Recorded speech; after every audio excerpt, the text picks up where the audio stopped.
Hi everyone, my name's Paul. I'm part of the leadership team here at King's Church in Warrington. And it's my turn today to give you just a few thoughts to think over as you go through your Tuesday.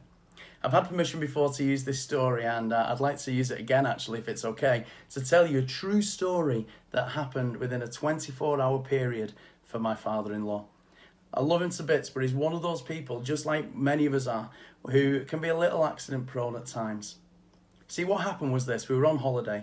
It was an evening meal time, and we were in this restaurant in Greece. The restaurant was like the shape of a boat, and it's right on the front of the beach. One side you've got the sand, and the other side you've got the road that leads down into Scala.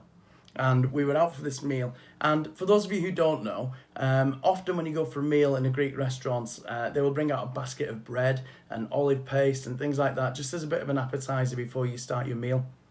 We arrived and we ordered our drinks first. They came, then out came this basket of bread. My father-in-law's got his glass of red wine, and he tucks into his piece of bread. He starts eating it, and as he's eating it, a crumb goes the wrong way down his throat, and he starts to cough and splutter. Doing what any one of us would do, he grabs his drink, it's his red wine, he swills it into his mouth. But what he hadn't noticed was there was a wasp which had landed on the rim of the glass. As he put the drink in his mouth, the wasp went in and stung his lip. He coughed it and spluttered it out. He stands up to try and sort of gather his thoughts and stumbles away and falls out of the door of the restaurant into the road outside. Thankfully, there was nothing coming. Well, things settled down and we had a lovely meal.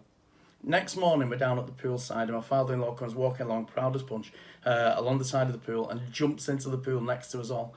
As soon as he hit the water, we saw the look in his eye of, oh no. He reaches into his pocket and pulls out his wallet with all his money in it. He puts it on the side, now dripping wet. He gets himself on the side of the pool and pushes himself up. As he pulls himself out of the pool, the weight of the water catches his shorts and pulls the shorts down, exposing himself to the whole of the poolside. He gets himself together, grabs his wallet, and goes upstairs to try and sort things out. He goes into the hotel room, goes through onto the balcony, gets his money out, his euro notes, puts them on the table on the balcony. A gust of wind comes and blows them off into the garden below.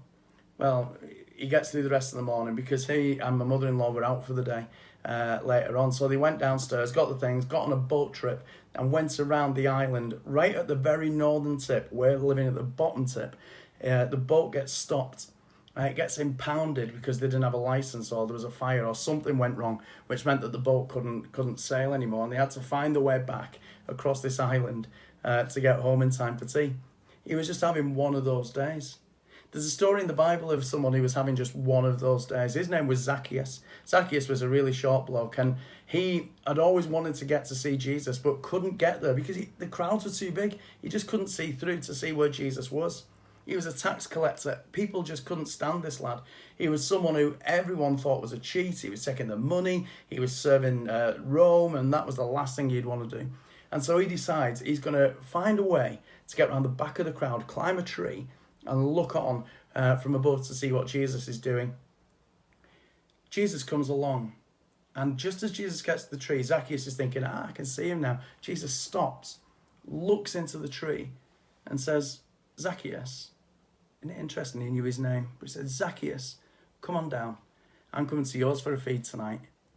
And off they went. Zacchaeus went with Jesus, and they had time together. Zacchaeus became a follower of Jesus, said sorry for all the bad things that he'd done, and gave away more than he'd taken from people. He was having one of those days where he thought he could hide. But on the day when he thought he could hide because he was pointless, that was the day when Jesus had decided he was going to change Zacchaeus' life forever. If today you're having one of those days where it feels like everything you try goes wrong, well, just like Zacchaeus, this could be the day that Jesus is going to say to you, you know what? It's your turn. Today, I'm going to do something in your life which is going to be incredible. I wonder if all of us, myself included, could choose today to look out for those things which Jesus might be saying to us, to listen to him well, and to recognise that even on our worst days, Jesus can turn them into our best days. I hope you have a fantastic rest of Tuesday. We look forward to seeing you later in the week. Don't forget our Good Friday live stream is at 6 p.m. We're not in the morning. We're going a little bit later in the day so you can all have a lie in, or for those who have still got to work, oh, God bless you, but have a great day in work. But 6 o'clock, we're going to meet just for a short time where we're going to look at the Good Friday story, and we're going to take communion together. So why not bring some bread and some juice along with you when you turn your telly on, or you turn your YouTube or Facebook on to watch us.